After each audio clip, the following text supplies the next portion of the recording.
Real quick, we've been we're kind of long, but so real quick, one of the cool things that's coming in Iowa that came in iOS 15 and specifically with augmented reality as it relates to Apple is Apple Maps.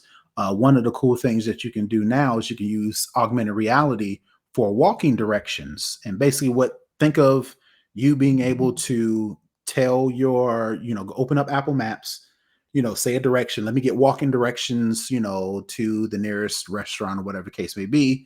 It gives you the directions. You actually hold your phone up and actually look through your phone screen and click the little augmented reality box, and it will show on your screen in real time landmarks and actual walking directions. So when you get to a street and you're actually looking through your phone at the directions, once you get to a street in the augmented reality, it'll point the way you need to turn. And in addition to that, you can point it at buildings. It'll give you building names. It'll give you addresses. It'll give you all these type of wayfinding things that you can actually see in augmented reality actually on your phone. So that's Mhm. the little tip. But Cool. the problem with it is you have to be in LA, New York, San Francisco, and London right now. Of course, as they spread new cities, then you'll be able to take advantage of that.